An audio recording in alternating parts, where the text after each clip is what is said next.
Whole Hog Sports presents the basketball podcast of Mid-America, the premier Arkansas Hoops podcast, brought to you by Landers Toyota of Northwest Arkansas. With Whole Hog Sports basketball analyst Scotty Bordelon, here's your host, Matt Jones. The worry that fans had after Arkansas struggled to beat a Division II team was probably alleviated a little bit last weekend when the Razorbacks beat North Texas 68-60 at Bud Walton Arena. North Texas, an NCAA tournament team from a year ago.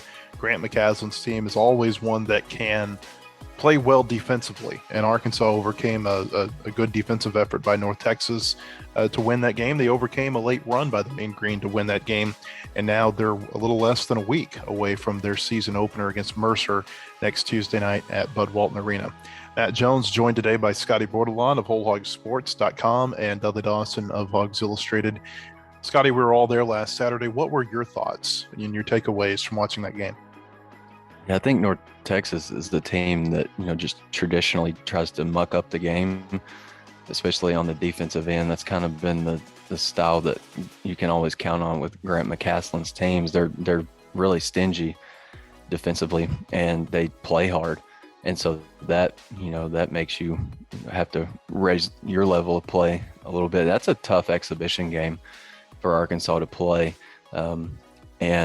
I thought they weathered an early storm fairly well because North Texas was, going blow for blow with them, until it was about 9-8 or somewhere in that range. And then Arkansas just kind of took over the game offensively. They used a lineup, with JD Note, Devo. I think it was Trey Wade, Stanley Amude, and maybe Aldisi Tony. And I think they ripped off like 18 straight, and I think that group was part of that. I think that group threw in 14 of those points, and so that's a lineup that I'm pretty intrigued by. There's lots of athleticism and guys who can play positionless ball. I was kind of impressed. Arkansas I thought they played really good defense until a North Texas shot went up, and they held the Mean Green, I think 4-26 from the floor. Or from three-point range. The thing that I liked the most was that they forced 19 turnovers, and I went back through stat broadcast, 7 bad pass turnovers, 5 lost ball turnovers for North Texas, and a shot clock violation. And so that's kind of the defensive intensity, defensive-minded focus that I think Arkansas went into that game with, because Eric got their attention after that East Central game, and so it was good to see Arkansas bounce back on the defensive end. The struggle for Arkansas was rebounding. Now, they were without Jalen Williams. They were without Kamani Johnson, and then Connor Vanover and Trey Wade played somewhat limited minutes, although Wade played a little bit more than I thought he would, given, where he was in his rehab from that knee injury in the preseason. North Texas had 16 offensive rebounds. I think they got something like 14 or 15 second chance points out of that. That's really what kept them in the game. Arkansas didn't shoot terribly. I mean, they were 21 of 50 from the floor, 7 of 18 from three-point range. I think you'll take those stats most nights. Still a little bit of a struggle at the free throw line, 19 of 26. That's better than they did in the East Central game, but I think Eric Musselman would certainly like to see those numbers come up. Dudley, on the rebounding, I feel like this is something that this team is going to get better in the rebounding area once they get Jalen Williams fully healthy. He played through some back spasms in that East Central game. He sat out the other day.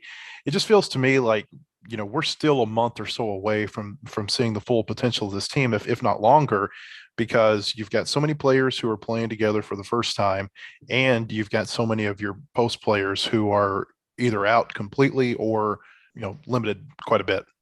Yeah, Kamani Johnson is a guy whose forte is rebounding, especially offensive rebounding. I know he had 16 rebounds in a game for Daryl Walker and ULR back in the day in one game. I think what I'd noticed most, other than the great surge they had in the first half, when I thought or at least a lot of the transfers really played well and showed why they wanted to go out and pick them up, was I think there was North Texas got some hustle rebounds. It wasn't necessarily because of positioning.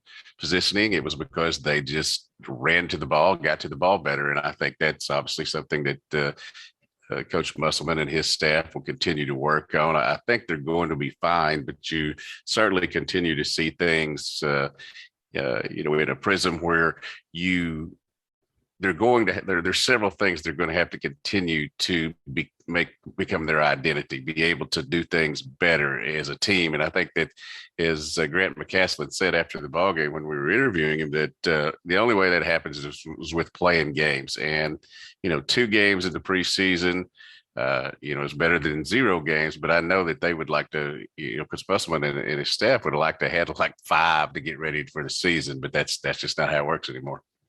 I misspoke earlier when I was talking about that lineup that I really liked. It was Amude, Note, KK, Robinson, Trey Wade, and DC Tony, because I just kind of forgot that Devo got into foul trouble.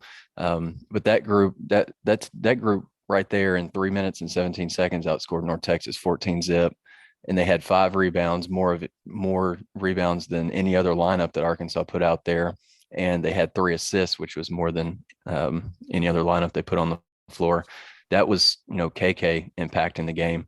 He had a really impressive textbook, help defense steal that led to a transition score.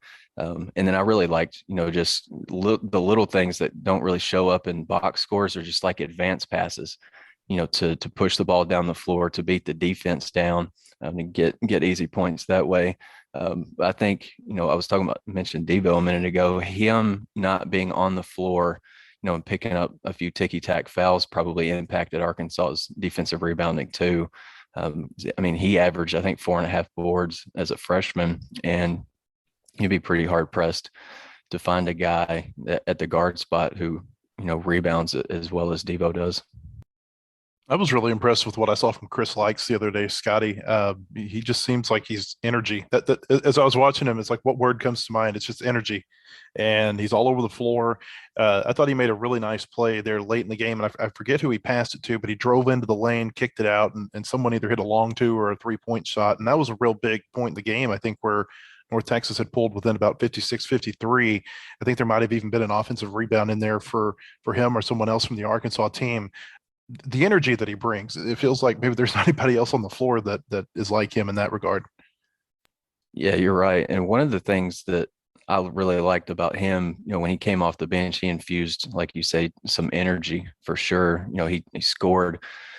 I think he hit a 3, and then I think he drew some contact and got to the free throw line. And he's been a pretty good free throw shooter throughout his career, pretty good at drawing fouls. So that's you're going to find your way onto the floor for Eric Musselman if you can do those 2 things. But something that, his speed and his quickness, something he did well the other day outside of that was, he's 5'7", and I saw him boxing out a North Texas forward, and he drew a foul, like an over the back foul, which is not hard on Chris Likes, but just the fact that he did that, and he had multiple plays like that where it's just kind of a want to type thing on the defensive end. That's pretty nice. And then he had a steal late in the game that Eric Musselman said, kind of more or less sealed the game. He's just a blur with the ball. And, I'm trying to come up with some season predictions this year. And I think he's a guy that can average, maybe 7.5, 8 points, depending on what his role is. But, if he does that and he's primarily a bench player, he could be in the running too for SEC 6th man of the year, just like JD Note was. I know there's a lot of good guards that come off the bench, a lot of good forwards that come off the bench in this league, but he's got the potential to do that. And I think just his creativity with the ball in his hands, I think he might be able to find the ball in his hands, late in some games to maybe take some pressure off of Devo and JD Note. Yeah, I don't know about the opening lineup, but it looks to me like he's definitely going to be in the closing one because of his free throw shooting, his ability to take care of the ball, and ability to make good decisions. As he did, in the second half against North Texas.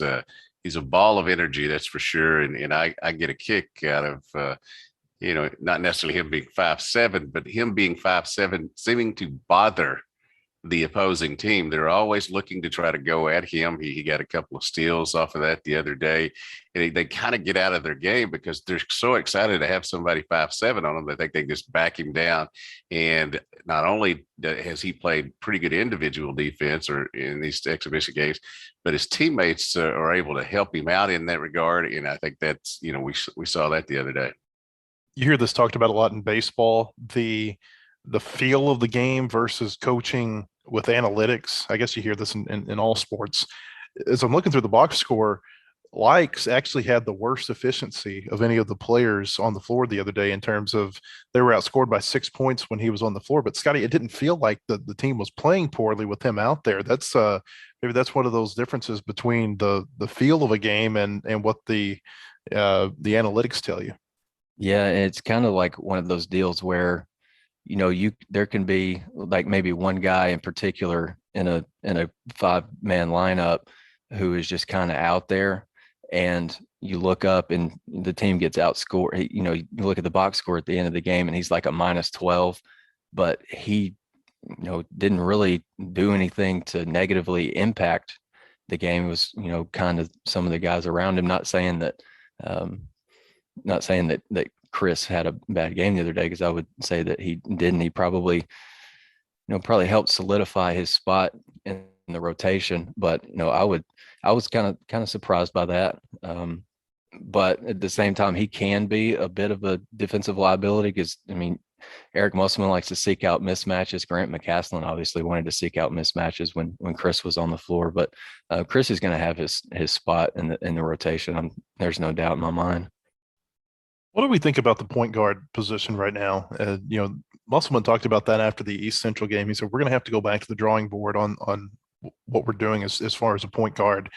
Who do you see potentially taking over that position? One of the things that I see is, and he's going to have to continue to get more experience and just get, some more run as the point guard. KK Robinson does a lot of good things there. Now his minutes have been limited so far, obviously being injured and last year and this year. But I think things flow through him maybe better than the other point guards. That being said, I think you're going to continue to see Chris Lax, Devo, JD Notae play that job. But I do think that if he comes along and can be that, for lack of a better word, pure point guard, then it's going to help Arkansas out in many facets of its play, because I do think he is maybe the best facilitator and distributor of that bunch. He's just got to get some more time. Yeah, I would agree with that. And one of the things I wrote in some of the observations, like I wrote about Stanley Amude Saturday after the game, but wrote 7 more on Sunday night. One of the things I liked about KK was just that he impacted the game without taking a single shot. And, not to say that he doesn't want to score, but that's just not what the game called for him. And like Matt said earlier, it's just kind of like his feel for the game is pretty good. I loved the passes that he made, like the assist that he had to Stanley Amude for a 3 on the right wing after KK drove. I think he drove baseline on the left side of the floor. That's a pass that, not many guards in this league can make, and he made it look pretty effortless. I think he just does a better job than maybe some of the other guards at playing with his head up, and, where he can see teammates and find them, a little bit easier than some others. And I think he's a little bit more of a willing passer than some of the others. I really do think that JD and Chris are probably going to find their, hands on the ball, initiating offense a lot. Still think Devo is a better 2 guard than a lead guard. Not to say that he can't do it, but I think if Devo slides over to that 2 more, that could, open up some opportunities for KK to get some good run. I also think that Devo, loved the way he played last year. I don't know if the clippings or the, claim that he's getting, some of the shots he took the other day were not, viewed greatly by Coach Musselman. And I think he's got to get back into being the type of player that he was last year, in getting to the hoop, doing different things, and not trying to become a scorer per se.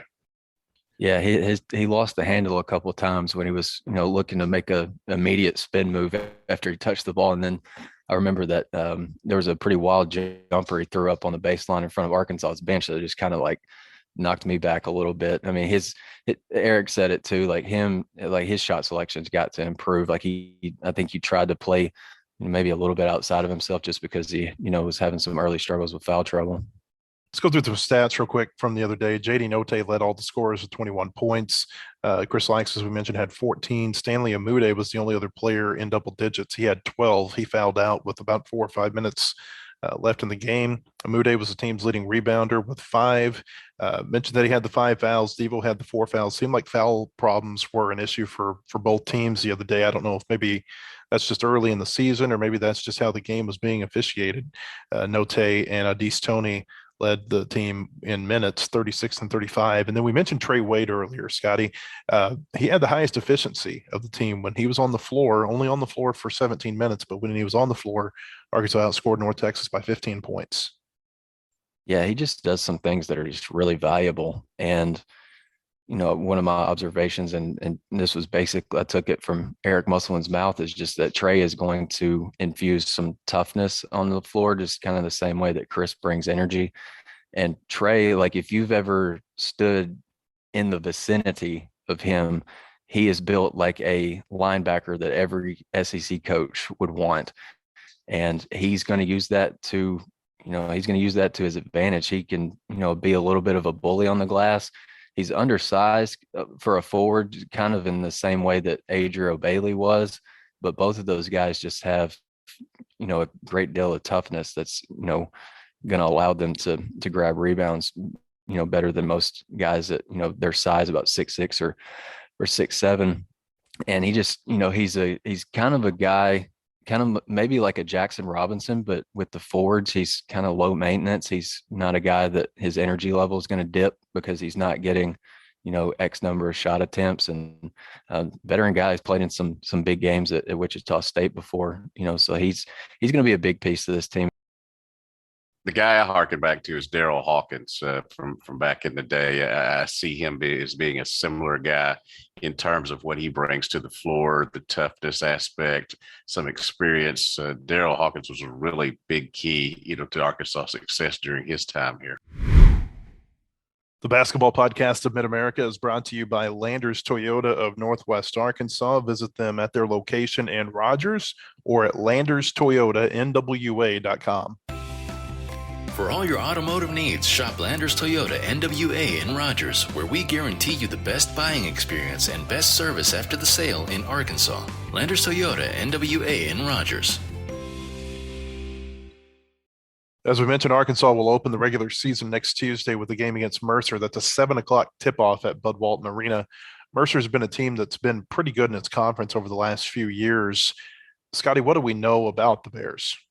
Well, we know that they're going into year 3 with their coach Greg Gary, and year 3 is kind of the season that you want to maybe see your program take a little bit more shape. And they've got a couple of good pieces coming back to help make that happen. Naftali Alvarez, a 6'2" guard, he shot 45% from the floor last year, averaged 13 points, and then they've got a 6'9" forward, Felipe Haas. He averaged 12 and 8 pretty much last year.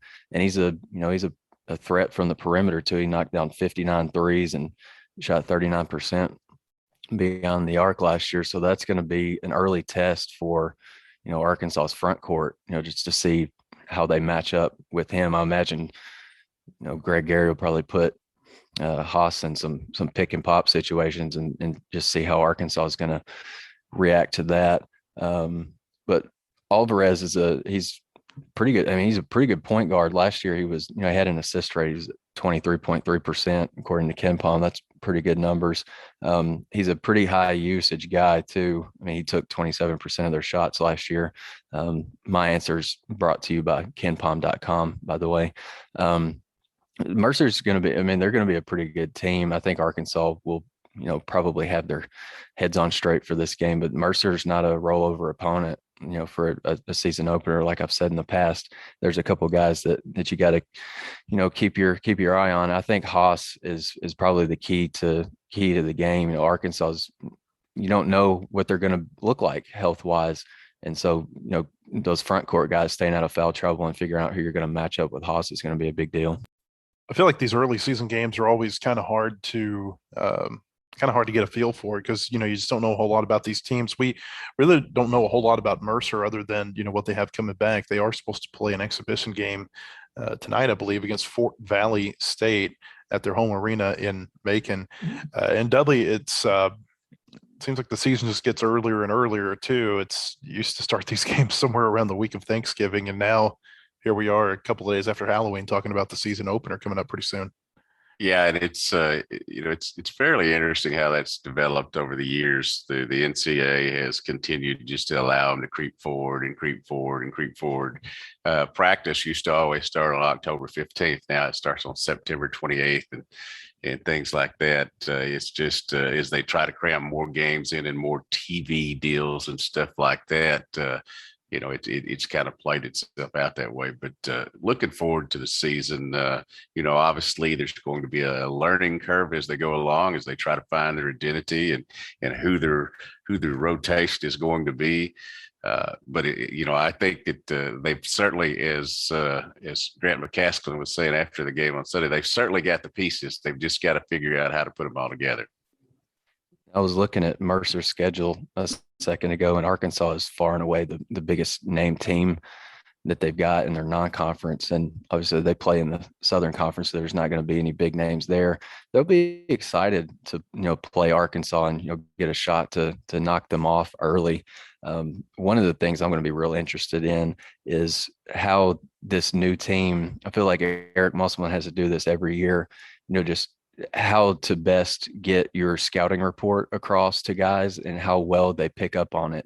Because if you don't, follow the game plan, which it sounds like, some of the guys in Arkansas's front court, like Jalen Williams and Connor Vanover against East Central, they basically went away from what the coaching staff wanted to do in terms of pick and roll defense. You can't do that like against some of these mid-major teams, and Mercer's got a little bit of a reputation for knocking off some big dogs in college basketball. So they'll be excited. I just want to see if Arkansas can really stick to the script and take care of business and just move on. A couple of scheduling notes. Arkansas just finalized its time for the Gardner Webb game. That's on November 13th. That's going to be a 2:00 tip-off at Bud Walton Arena. It'll be on SEC Network Plus. They had been waiting for the Arkansas LSU football game time to announce when they would play that. Now, the Arkansas LSU game obviously is in Baton Rouge, but they don't want to have football and basketball overlapping if they can avoid it. So Arkansas and Gardner Webb will play at 2:00 on that afternoon, and then the Arkansas LSU football game will kick off at 6:30 that night on SEC Network. Also, the women's basketball team, they will play their only exhibition game of the preseason on Friday night. They're going to have Arkansas Fort Smith in here, a Division II team. And Dudley, that's something that I've been waiting for. And honestly, I'm a little surprised that we haven't seen the men schedule either UFAS or UA Monticello, given that you can have interstate games now. I think at one point you're probably going to see UFAS or Monticello or a team like that come up here for a preseason game. Yeah, and Coach Neighbors and Coach Musselman are both very interested in doing that. Obviously, Coach Van Horn and others as well on campus now that that's going on. But they'll always be West Ark to me, baby.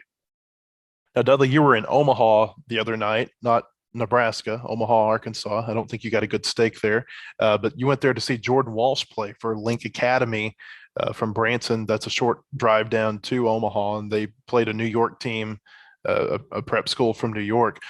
Number one, how did that game even get into a little A-size school in Arkansas? And number two, what were your thoughts watching Jordan Walsh, the 5-star Razorback commit? Well, as far as the game being in Omaha, Link Academy, Link Prep has a small gym. It only has bleachers on one side. And since Jordan Walsh committed to Arkansas, there's been a lot of attention on that.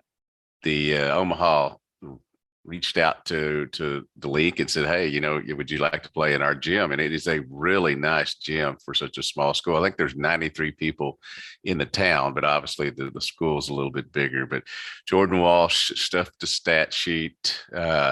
It was worth making the drive over for this rebound dunk that he had where he took off from the free throw line, sort over a couple of people and jammed it home. But also Arkansas is one of the main competitors for a junior named Omaha Ballou. So Omaha was playing in Omaha. He had 20 points, was very, very solid inside, 6'8", about 230, someone at Arkansas, I guess Arginal, the assistant coach, was over there last night that they would love to have as well. So it was well worth going over there. And Walsh, it's obviously the first time I've got to see him play this season per se, because it was their opener. But he does so many things well. And that team, that Link Academy team, has a starting five of Ohio State, Michigan, LSU, Arkansas, and one other player that, it's the best high school team I've seen this year for sure. Later this week, we'll have our preseason basketball tab that comes out in the Arkansas Democrat Gazette. You'll be able to read those stories as well at wholehogsports.com. And Scotty, you're going to have predictions coming out pretty soon. Yeah, I beat my head against the wall all day on Tuesday trying to come up with some. I came out with 15 last year, and I think I'm going to get there again. Just kind of a little sneak peek. A couple of things that I track during the season are potential assists, which like that can shine a little bit more light on a guy like JD Note, who maybe you'll look in the box score and you'll see that he had 1 assist in a game, but it doesn't mean that he wasn't willing to pass to his teammates. Like he could have set up 6 or 7 shots and they missed, 5 or 6 of them. And so he only ended up with 1. I've got Stanley Amude as the leader in potential assists among Arkansas's front court guys. And then something else I track is, opponents' field goal percentage, against Arkansas defenders when they're the nearest defender. And I think DC Toney is going to be a guy that is going to, fare pretty well there. That was an area that, Moses Moody, maybe didn't get as much attention as he should have last year. I mean, when Arkansas turned its season around, he was holding opponents to something like 27 or 28% from the floor. That's super valuable, something that you got to replace. And I think DC Toney, he's got similar length. I don't know that he's as long. The wingspan of Moses Moody is pretty impressive. I don't know that DC Toney's there, but he's got the length and the skill set to be a pretty good individual defender. Arkansas is one of 11 teams that's going to start the season next Tuesday night against Mercer. The other 3 teams from the SEC are going to start on Wednesday, really with the exception of that Duke-Kentucky game and the Champions Classic that's going to be played at Madison Square Garden. All of the games are like Arkansas-Mercer in that you've got an SEC team playing a team from, say, like a mid-major or a low major. So really not a lot of interest there on opening night unless it's your team playing. Real quick before we get out of here, Scotty, we'll start with you. What are you looking for when Arkansas plays Mercer next Tuesday? Because it's going to be our last podcast before that game. Yeah, I think like I mentioned earlier, just kind of how does Arkansas come out and defend Mercer? Are they locked in? Are they in tune with the game plan? And Eric Musselman also, places a pretty big premium on, limiting live ball turnovers and not letting, opponents get out and run on them and make, kind of force them to score against Arkansas in the half court. So I know it's early in the season. You can probably bank on a little bit of sloppiness here and there, but, just Arkansas keeping its turnover numbers down will be a pretty big deal. Eric's teams, in the past have always, been pretty good at valuing the ball. So I'm kind of looking forward to that and, seeing who has their hands on the ball most. I mean, that's, once the season starts, you can start looking at KenPom numbers and seeing who's got the highest usage rate, who's lowest usage rate, assist rate, all that kind of stuff. That's going to be really fun to track this year. I'm going to be looking at to see how they handle Felipe Haas, because this is a kid who played 2 years at South Carolina before transferring to Mercer, played 65 games for them in the 2 years. Is somebody who's continued to get better as he's gone along, but it's will be a telltale sign maybe of how they're going to be able to defend a good player inside. We know there are plenty of those across the SEC, and certainly Arkansas is going to see some in the Kansas City tournament as well. So looking forward to how they handle that defensively, and Mercer will be a good test for them. I know a lot of people sometimes get on the non-conference schedule, but there's a method to their madness and what they do in terms of trying to bring in teams to do different things to try to get them ready for the season. That certainly was the case last year, and we saw that down the line, even as all the basketball fans in November, December were belittling the schedule that they had in non-conference. And don't worry, like the tougher non-conference games are coming, and pretty quick too. Kansas City's feels like it's right around the corner, and Kofi Cockburn might be coming off of the NCAA suspension. He's going to be ready to play. For the latest on Razorback basketball, hope you'll visit us at wholehogsports.com. Also, hope you'll check out our other podcasts on the Whole Hog Radio Network. We've got a football podcast, a baseball podcast. We'll have new episodes of those in the coming week, including a special baseball podcast coming up within the next few days. You can find that by searching Whole Hog Radio on either Apple or Spotify. Hope you'll give us a review. Let us know how we're doing. It'll also allow others to find our podcast. For Dudley Dawson and Scotty Borderline, I'm Matt Jones. We'll be back with the basketball podcast of Mid-America next week to recap a real game, Arkansas and Mercer, next Tuesday night. The proceeding has been a production of WholeHogSports.com. Look for our latest podcast on iTunes, Spotify, or your favorite podcast store. And visit us anytime at WholeHogSports.com for the latest news and commentary.